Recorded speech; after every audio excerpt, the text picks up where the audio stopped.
오늘 하나님 말씀은 구약 성경 역대하 제20장 먼저 1절부터 4절까지 있고 그 다음에 14절부터 23절까지 있겠습니다. 역대하 20장 1절부터 4절까지 제가 봉독해 드립니다. 그 후에 모압 자손과 암몬 자손들이 마온 사람들과 함께 와서 여호사밧을 치고자 한지라 어떤 사람이 와서 여호사밧에게 전하여 이르되 큰 무리가 바다 저쪽 아람에서 왕을 치러 오는데 이제 하사손 다말 곧 엔덱 엔게디에 있나이다 하니 여호사밧이 두려워하여 여호와께서 낯을 향하여 간구하고 온 유다 백성에게 금식하라 공포하매 유다 사람이 여호와께 도우심을 구하려 하여 유다 모든 성읍에서 모여와서 여호와께 간구하더라. 그 다음에 14절부터입니다. 여호와의 영이 회중 가운데서 레이 사람 야하시엘에게 임하셨으니 그는 아삽 자손 마따냐의 현손이요 여이엘의 증손이요 분하야의 손자요 스가랴의 아들이더라. 야하시엘이 이르되 온 유다와 예루살렘 주민과 여호사밧 왕이여 들을지어다. 여호와께서 이같이 너희에게 말씀하시기를 너희는 이 큰 무리로 말미암아 두려워하거나 놀라지 말라. 이 전쟁은 너희에게 속한 것이 아니요 하나님께 속한 것이니라. 내일 너희는 그들에게로 내려가라. 그들이 시스 고개로 올라올 때 너희가 골짜기 어기 여루엘 들 앞에서 그들을 만나려니와 이 전쟁에는 너희가 싸울 것이 없나니 대열을 이루고 서서 너희와 함께한 여호와가 구원하는 것을 보라. 유다와 예루살렘아 너희는 두려워하지 말며 놀라지 말고 내일 그들을 맞서 나가라. 여호와가 너희와 함께하리라 하셨느니라 하매 여호사밧이 몸을 굽혀 얼굴을 땅에 대니 온 유다와 예루살렘 주민들도 여호와 앞에 엎드려 여호와께 경배하고 그아 자손과 고라 자손에게 속한 레이 사람들은 서서 심히 큰 소리로 이스라엘 하나님 여호와를 찬송하니라. 이에 백성들이 아침에 일찍 일어나 두고와 둘로 나가니라. 나갈 때 여호사밧이 서서 이르되 유다와 예루살렘 주민들아 내 말을 들을지어다. 너희는 너희 하나님 여호와를 신뢰하라. 그리하면 경고히 서리라. 그의 선자들을 신뢰하라. 그리하면 형통하리라 하고 백성과 더불어 의논하고 노래하는 자들을 택하여 거룩한 애복을 입히고 군대 앞에서 행진하여 여호와를 찬송하여 이르기를 여호와께 감사하세 그의 인자심이 영원하도다 하게 하였더니 그 노래와 찬송이 시작될 때 여호와께서 복병을 두어 유다를 치러 온 암몬 자손과 모압과 세일산 주민들을 치게 하심으로 그들이 패하였으니 곧 암몬과 모압 자손이 일어나 세일산 주민들을 쳐서 진멸하고 세일 주민들을 멸한 후에는 그들이 서로 쳐 죽였더라. 아멘. 역시 찬양은 잠시 마스크를 벗고 가는 게 훨씬 은혜스럽습니다. 너무 감사합니다. 우리 찬양과 축복과 사랑의 메시지 나눌까요? 사랑과 축복합니다. 네, 사랑과 축복합니다. 감사합니다. 오늘은 역대하 20장 전체의 말씀을 읽을 것인데 말씀을 구분구분 떼어서 오늘 말씀을 봉독했습니다. 오늘 본문 말씀을 중심해서 예배는 기적의 통로라는 제목으로 말씀을 선포하고자 합니다. 여러분 이 시간 우리 모두는 거룩하신 하나님께 예배를 드리고 있습니다. 그러면 과연 예배란 무엇일까요? 그저 성도들이 주일날 교회당에 모여서 함께 찬송하고 그리고 기도하고 그리고 말씀을 듣는 것이 예배일까요? 물론 외형적으로는 그렇다고 답할 수도 있습니다. 그렇지만 하나님 앞에서의 참된 예배라고 하는 것은 하나님의 사랑과 은혜에 대한 인간의 감사 표현이 바로 참된 예배라고 정의할 수 있습니다. 그래서 예수님도 신약성경 누가복음 4장 8절의 말씀 보면은 이런 말씀을 하시죠. 시작. 기록된 바 주 너희 하나님께 경배하고 다만 그를 섬기라. 아멘. 그래서 이 예배란 하나님께만 최고의 가치를 두고 그분을 기쁘시게 해드린 것이 바로 예배라고 하는 것입니다. 여러분이 신약성경 요한복음 4장에 보면은 하나님은 우리들이 드리는 예배를 기뻐 받으시고요. 그리고 지금 이 순간도 당신께 예배하는 자를 찾고 계신다고 말씀하고 있습니다. 그러니 지금 이 시간 저와 여러분이 하나님께 예배를 드리고 있는 우리의 모습은 참으로 하나님이 기뻐하실 줄을 여러분 믿으시기를 바랍니다. 그렇다면 과연 이 예배는 언제부터 있었을까? 하나님께 드린 이 예배는 언제부터 있었을까? 여기에 대한 답은 바로 하나님께서 창조하신 에덴 동산에서부터 예배는 시작되었습니다. 그렇지만 하나님께 예배를 드리는 방법은 시대의 흐름에 따라서 조금씩 달라지게 된 것입니다. 그래서 구체적인 예배의 방법으로 하나님께서는 모세를 통해서 먼저 성막 예배를 말씀하셨고, 그리고 성막 예배에서는 반드시 짐승을 제물로 삼아 하나님께 드리는 피의 제사, 즉 피의 예배였던 것입니다. 여러분, 우리가 일반적으로 알기로는 구약의 모든 예배가 반드시 짐승을 잡아서 제물로 드리는 피의 제사로만 알고 있지만은 사실은 그렇지 않습니다. 왜냐하면 오늘 우리가 봉독한 본문의 말씀을 보면은 성전에서 피 제사를 드린 것 외에 기도와 그리고 말씀과 그리고 찬양의 중심에 예배도 드렸기 때문에 그렇습니다. 그러니까 구약시대도 오늘날 우리와 똑같은 예배를 드리기도 했다는 말씀입니다. 그 하나의 예가 바로 오늘 본문의 말씀인 유다나라 여호사밧 왕이 중심이 되어 온 유다 이스라엘이 여호와 하나님께 드린 예배입니다. 그래서 오늘 본문 전체의 내용을 보면은 여호사밧이라는 왕은 백성들과 더불어 신령과 진정으로 하나님께 예배를 드리게 됩니다.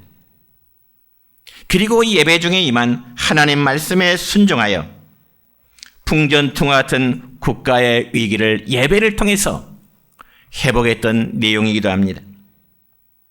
여러분, 특별히 여호사밧이라는 왕이 유다라는 나라를 통치하고 있을 당시에는 모압과 그리고 암몬과 그리고 에돔이라는 나라는 서로 동맹을 맺었습니다. 그러면서 그들은 연합군을 형성하여 유다 나라를 공격하기 위해서 엔게드라는 지역으로 모든 세 나라가 연합하여 병력들이 집결하게 된 것입니다. 그런데 여러분, 전쟁이라면 과거나 오늘날이나 많은 물적, 인적 피해를 당할 수밖에 없습니다. 그래서 지금부터 73년 전 우리 한반도에도 6.25라고 하는 동족 상잔의 얼음의 전쟁이 있었습니다. 그래서 여러분, 어느 시대나 모든 사람들의 한결같은 마음은 전쟁이라면 불안해하고 그만큼 두려움을 느낄 수밖에 없는 것이 전쟁입니다. 최근에 우리나라 역시도 이제는 보수 정권이 들어선 이후에 남북 간의 긴장이 고조되고 있는 상태에서 핵실험이다, 혹은 미사일 발사 실험을 감행하는 일로 인해서 여전히 남북 간에는 대치상 속에서 긴장감을 늦출 수 없는 이런 상황에 있습니다.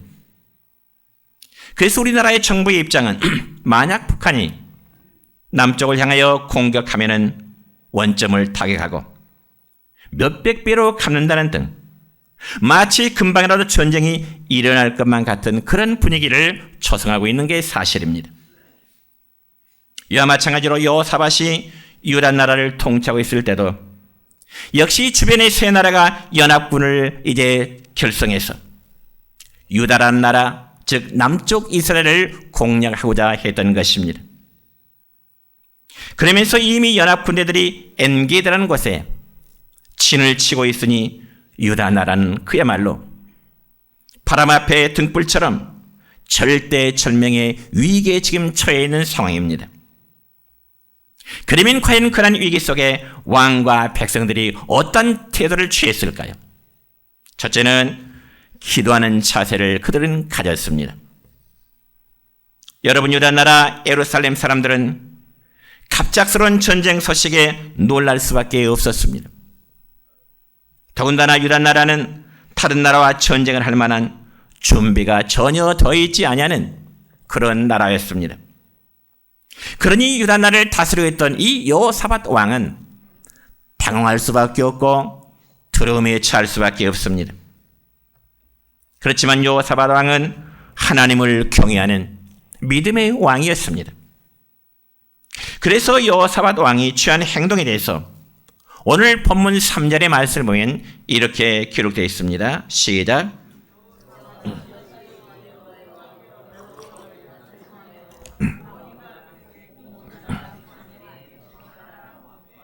아멘. 제가 다시 한번 읽습니다. 여호사밧이 두려워하여 여호와께로 낯을 향하여 간구하고 온 유다 백성에게 금식하라 공포하매. 그러니까 나라의 위기를 맞이한 이 여호사밧 왕은 자신부터 얼굴을 여호와께로 향하여 기도를 하면서 모든 백성들로 하여금 국가의 위기 극복을 위해서 함께 기도할 것을 촉구하고 있는 것입니다. 그리고 여호사밧 왕 역시 비록 왕이지만은 연합군의 침략 때문에 두려움을 느껴 여호와께로 얼굴을 향하여 하나님께 간절히 구했다고 말씀합니다. 그러면서 자신뿐만 아니라 모든 백성들로 하여금 금식을 선포하면서 여호와 하나님께 함께 매달려 기도하기를 촉구하게 된 것입니다. 그러면 백성들은 왕이 선포한 이 금식 기도에 대해서 과연 백성들은 어떤 반응을 나타냈을까요? 오늘 본문의 말씀 가운데 4절의 말씀 보면 이렇습니다. 시작. 유다 사람이 여호와께 도우심을 구하려 하여 유다 모든 성읍에서 모여와서 여호와께 간구하더라. 아멘. 그러니까 이 말씀 보면 여호사밧 왕이 모든 백성들에게 금식 기도에 선포를 할 때 모든 백성들은 예루살렘 성전으로 모여와 여호와 하나님께 함께 기도하기를 자처했다는 것입니다. 이게 바로 진정한 외국인 줄 믿습니다.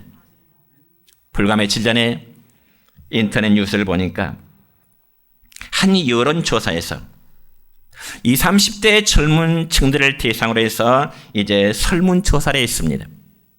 그 내용은 무엇인가 하니 만약 남북 간의 전쟁이 일어날 경우 당신은 어떻게 할 것입니까? 라는 설문입니다.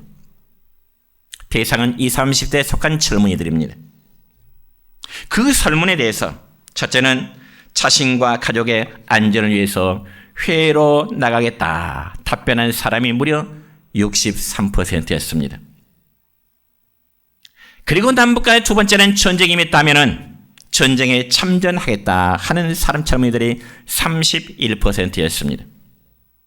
세 번째는 그냥 상황을 바라보고만 있겠다 답변한 사람이 6%였습니다.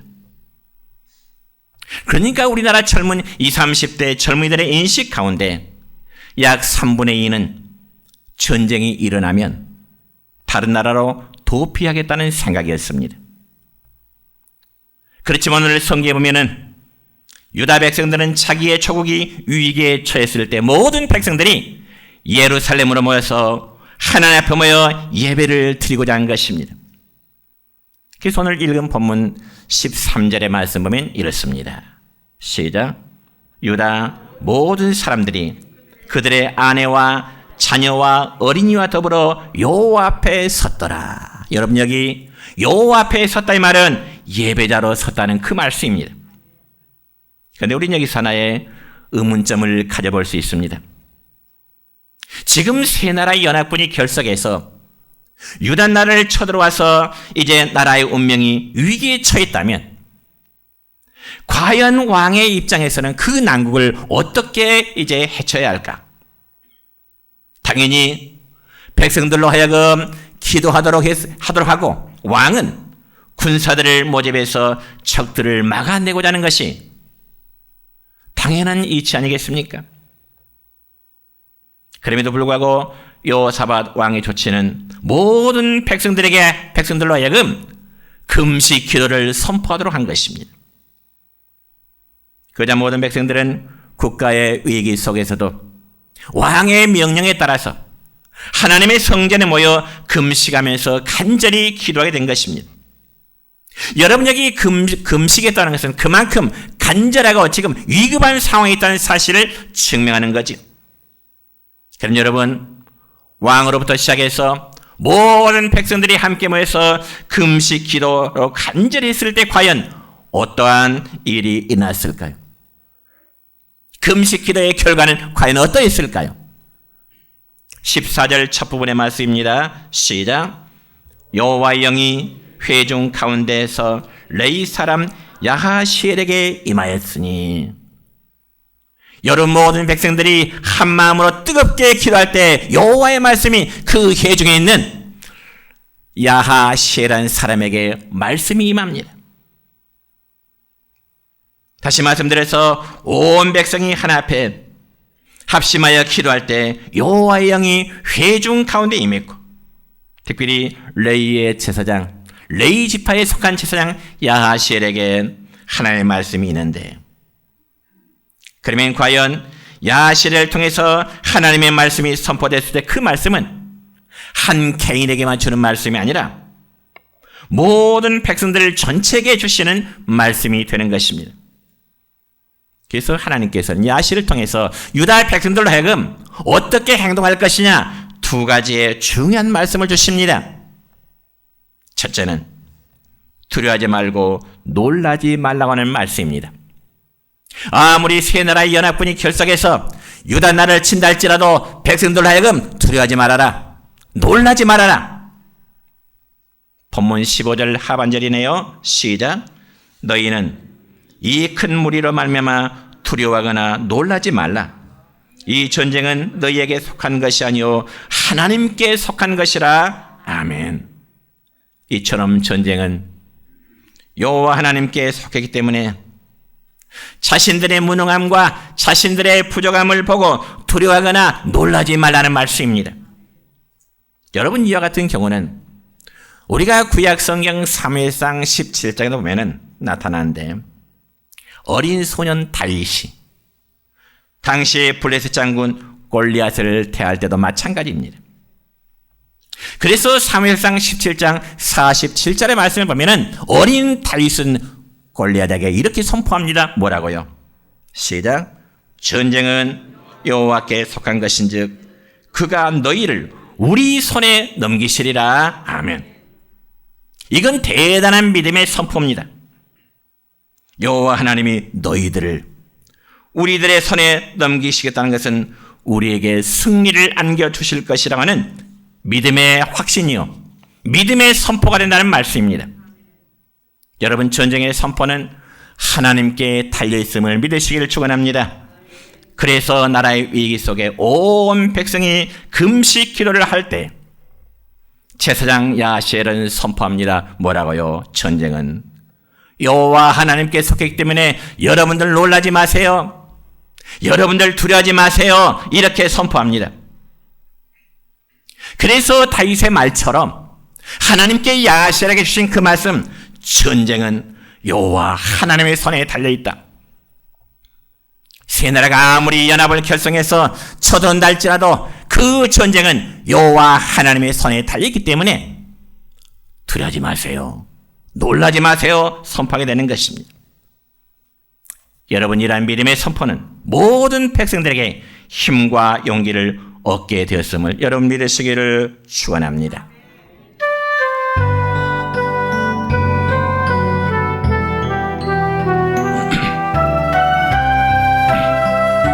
주를 바라보십시다.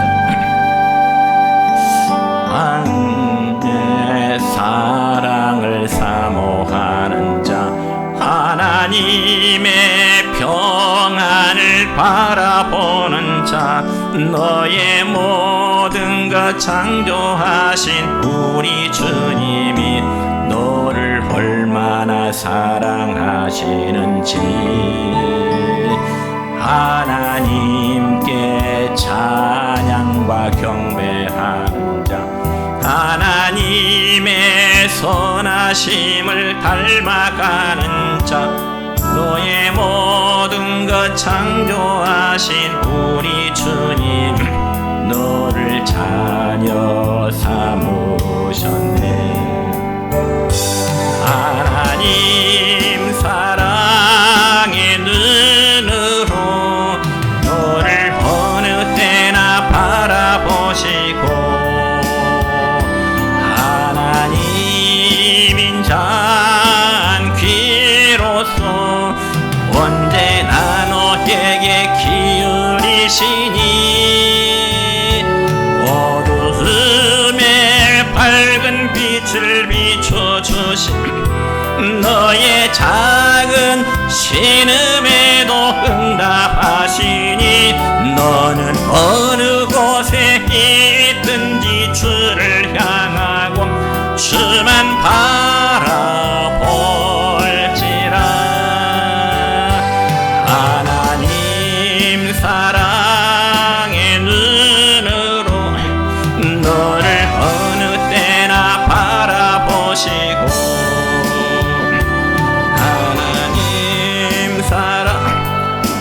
귀로서 언제나 너에게 기울이시니 어두움에 밝은 빛을 비춰주시고 너의 작은 신음에도 응답하시니 너는 어느 곳에 있든지 주를 향하고 주만 바라볼지라.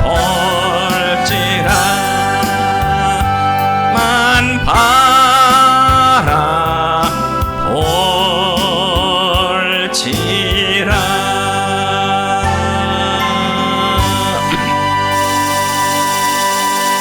두 번째로 하나님께서 야시엘을 통해서 유다 백성들에게 주시는 말씀은 내일 담대하게 적들을 마주 대하여 나가라 이 말씀을 주십니다.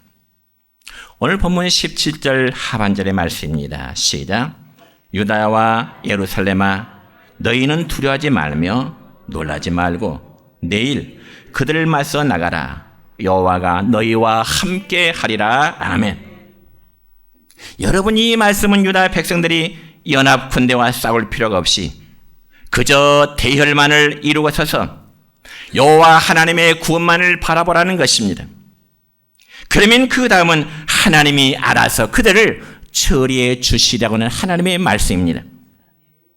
여러분 이처럼 우리도 우리 자신의 무능함을 깨닫고요 전심으로 하나님의 도우심을 구할 때 하나님은 만나주시고 우리에게 필요한 말씀을 주실 줄로 믿습니다.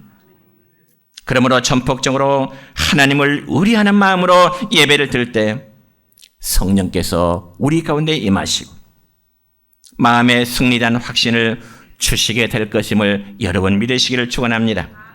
그러면 이러한 하나님의 말씀을 들은 왕과 백성들의 반응은 과연 또 어떠했을까? 본문 18절의 말씀입니다. 시작. 여호사밧이 몸을 굽혀 얼굴을 땅에 대니 온 유다와 예루살렘 주민들도 여호와 앞에 엎드려 여호와께 경배하고 아멘. 이처럼 하나님의 임재하심을 경험하고 그들에게 주신 여호와의 말씀을 들었을 때 왕과 백성들의 마음에는 전쟁에 대한 두려움보다는 오히려 승리에 대한 확신이 생길 수밖에 없었던 것입니다. 그래서 왕이 먼저 땅에 얼굴을 대고 하나님께 경배를 드릴 때 온 유다와 예루살렘 백성들도 역시 여호와 앞에 엎드려 하나님을 경배하게 된 것입니다. 그러면 그들이 하나님 앞에 엎드려 경배하는 또 다른 모습은 또 무엇일까요? 자, 본문 19절입니다. 시작. 그앗 자손과 고라 자손에게 속한 레위 사람들은 서서 심히 큰 소리로 이스라엘 하나님 여호와를 찬송하니라. 아멘. 하나님께서 그들과 함께 하신다는 그 음성을 들을 때 그들은 큰 소리로 하나님을 찬양했다. 이러한 상을 볼 때 모든 백성들은 정말 가슴에서 터져나오는 그 목소리로 하나님을 찬양하게 된 것입니다. 여러분, 이러한 사실을 볼 때 여호사밧 왕과 모든 백성이 드린 예배는 금식 기도와 그리고 말씀과 그리고 찬양이 포함된 예배였습니다. 그리고 이 예배는 의례적으로 드리는 예배가 아니고요, 온 마음을 다해서 신령과 전정으로 드리는 참된 예배가 되었습니다. 그렇다면 여러분, 이처럼 왕과 백성들이 예배를 통하여 힘을 얻은 후에 이러한 행동은 과연 무엇일까? 그의 두 번째 이제는 하나님을 찬양하며 나가는 백성들이었습니다. 여러분, 왕과 백성들이 하나같이 나라를 위한 기도회를 마친 그 다음 날 아침에 일찍이 온 백성들은 드고아라는 들로 나가게 되었습니다. 그자 그때 여호사밧 왕은 백성들을 향하여 이런 메시지를 선포합니다. 어떤 메시지일까요? 본문 20절 하반절 시작. 유다와 예루살렘 주민들아, 내 말을 들을지어다. 너희는 너희 하나님 여호와를 신뢰하라. 그리하면 경고에 서리라. 그의 선자들을 신뢰하라. 그리하면 형통하리라. 아멘. 여러분, 여호사밧 왕은 드고아란 들판에 모인 모든 백성들을 향하여 두 가지를 신뢰하도록 말씀합니다. 첫째는 무엇을 신뢰하라? 여호와 하나님을 참으로 신뢰하라. 두 번째는요, 선자들을 신뢰하라. 참으로 이처럼 하나님을 신뢰하고 하나님의 선자를 신뢰하면서 믿음으로 전쟁에 임하도록 격려하는 말입니다. 이와 마찬가지로 오늘 우리도 영적인 전쟁을 함에 있어서 가장 중요한 것은 하나님에 대한 절대적인 신뢰입니다. 우리 각자의 믿음의 생활 속에서 영적 전쟁에 실패하느냐, 영적 전쟁에 성공하느냐 하는 것은 얼마만큼 하나님을 신뢰하느냐 하는 자는 승리하게 될 것이요, 하나님을 신뢰하며 나약하면 넘어질 수밖에 없습니다. 여러분, 이와 마찬가지로 오늘 우리도 영적인 전쟁을 함에 있어서 중요한 것은 하나님에 대한 신뢰고, 그리고 두 번째는 말씀을 수종들어 전하는 사역자에 대한 신뢰입니다. 그래서 이 신뢰가 무너지면, 하나님에 대한 신뢰가 무너지면, 하나님의 사역자에 대한 신뢰가 무너지면 자연스럽게 영적 전쟁에서도 무너질 수밖에 없습니다. 그래서 신약성경 디모데전서 5장 17절의 말씀 보면 이런 말씀이 있습니다. 시작. 잘 다스리는 배나 존경할 자로 알되 말씀과 가르침에 수고하는 이들에게 더욱 그리할 것이니라. 아멘. 여러분, 여기 말씀과 가르침에 수고하는 자, 그들이 누굴까요? 역시 교회의 목회자입니다. 그렇다면 말씀과 가르침에 수고하는 목회자라고 해서 부족함과 약점이 없을까? 물론 아닙니다. 목회자에게도 참 실수가 많습니다. 부족함이 많고요. 그래서 여러분이 저를 볼 때 부족한 모습들이 이루 말할 수 없이 많을 것입니다. 그럼에도 불구하고 성경은 말씀하기를 영적인 지도자에 대한 신뢰와 존경심을 잃어서는 안 된다고 말씀하고 있습니다. 왜냐하면 영적 전쟁에서의 승리를 하기 위해서인 것입니다. 하나님과 나와의 관계, 교회 목회자와 나와의 관계가 바로 세워지지 않을 때 자신의 영적 전쟁은 반드시 승리가 아니라 패배할 수밖에 없는 것입니다. 성경이 그렇게 말씀하고 있지 않습니까? 그러면 여호사밧 왕이 모든 백성들에게 하나님을 신뢰하고 선자들의 말씀을 신뢰하도록 선포한 이후에 이제는 구체적으로 무엇을 했을까? 본문 21절의 말씀 보면 이렇게 기록되네요. 시작. 노래하는 자들을 택하여 거룩한 예복을 입히고 군대 앞에서 행진하며 여호와를 찬송하여 이르기를 여호와께 감사하세 그의 인자하심이 영원하미로다. 아멘. 이처럼 여호사밧 왕은 연합군 적들이 거룩한 도성 예루살렘을 침공하려고 할 때에 무기를 들고 적들과 싸우려 함이 아니라 노래하는 자들, 즉 오늘날로 말하면 찬양대원을 조직했습니다. 찬양대원을. 그리고 그들에게 거룩한 예복을 입혀서 군대들보다 맨 앞에 찬양대원을 세우게 된 겁니다.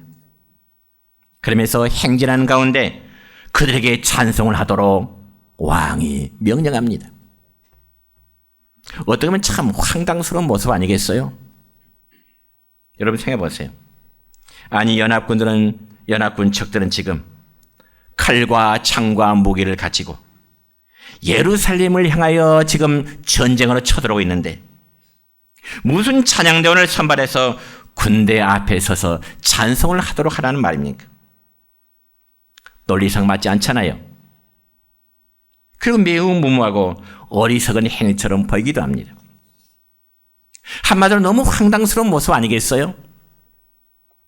그럼에도 여호사밧 왕은 군대들 앞에 찬양대원을 세워서 그들로 하여금 적진을 향하여 나아가면서 찬송을 부리도록 그렇게 명령을 합니다. 그러면서 그 찬송 가사의 내용은 여호와께 감사하세 그 인자하심이 영원하미로다. 여호와께 감사하세 그 인자하심이 영원하미로다. 찬송의 노래는 그것뿐입니다.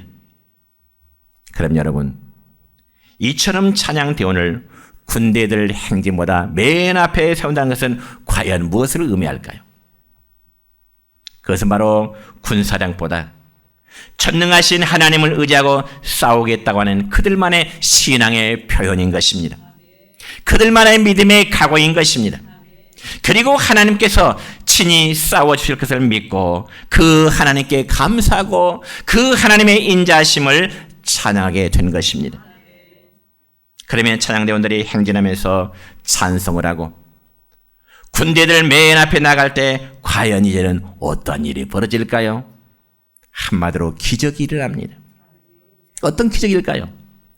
본문 22절과 23절의 말씀입니다. 시작.